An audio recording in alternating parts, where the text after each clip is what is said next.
Here's some important things to know before you guys start a tree service, landscaping company, or an equipment company. Last time we ordered teeth for my Seamoth, my Dennis Seamoth mulcher here on my Cat 299. We spent $2,000 on 3 sets of teeth.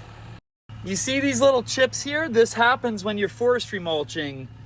You know, going at very high RPM. We wrap this job up, and before the next one starts, we are going to sharpen these to put a fine edge on the tips here. Maintaining, skids and large equipment is very costly. Tracks, these ones are on their last leg. They can be a few $1,000s per set. These are our big tracks here. Hydraulic lines here, probably a few $100s a piece. The fittings here, probably over $100 a piece. There's multiple here that plug into the machine itself. Don't even get me started, and you guys do not want to know what one of these windows here cost from Cat. Being an equipment operating, I don't know what brand you guys use, but I'm sure the fittings over time you guys have hit, stuff here. We're missing this here, but it latches perfectly. That's why we haven't replaced it. There's actually been a few times where we have bent the fittings here that attaches from the machine side to the attachments, where we've had to get welding done and basically beat that back into place.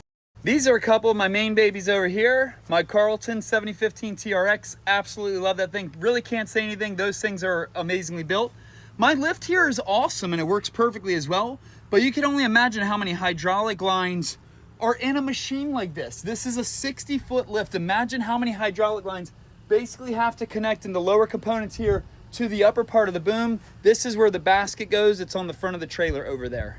There's not much to say about my stump grinder. It's literally perfect. I love these things. JP Carlton they are just amazing the way that they engineer and they create things. There's no issues here. The bearings up front, the tracks have to be replaced every once in a while. The teeth, of course, you got to maintain your teeth. Not much going on there. So pulling full-size equipment like this, usually you're gonna, tow with dually trucks. Right now, I think I only have 4 right now from my all-time peak of what I have, like 7. I had 8 vehicles total, personal, and like 7 work rigs. These trucks can be newer, pretty costly, and 10 years older and far more affordable. Right there, what's funny is that has popped because the batteries went bad, so I have a jumper on there, basically a trickle charger to charge those things up. There's not much to say right here about my Cat 305 excavator. Again, wonderful engineering, terrific machine, but you could imagine digging stuff out over time. There's hydraulic lines, like we got the hydraulic thumb here. This was actually just moving one of my dump trailers back here in my yard till I get it out the way. Wonderful machines here. Again, you're gonna maintain the tracks, you're gonna grease this. Grease can add up. It's not that expensive relative to like how much you're making running rigs like this. This isn't everything here. There's a few things that are in the shop right now getting worked on, but this is just a little sample here. And yet again, dually trucks. You have 6 tires per dually truck, 4 on the back, 2 up front. Fuel cell here, 2-stroke gas, sharpeners for the mulchers. There's a lot of expenses, guys. So yeah, I think everybody would love to think owners are just, chilling, and that I'm always out on my boat, which I am out there a lot, but we're always fixing something.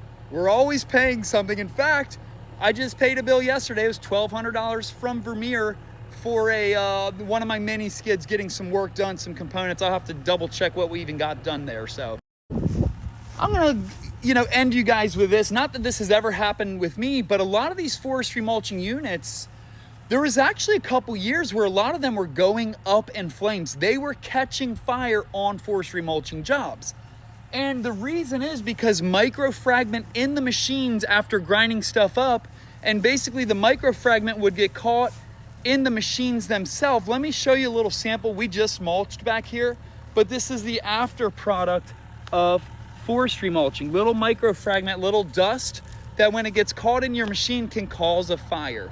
So these are all things to look out for. Remember, owners, we're not always out here on our boats and living it up. We are fixing stuff, we're maintaining stuff, and it never ends.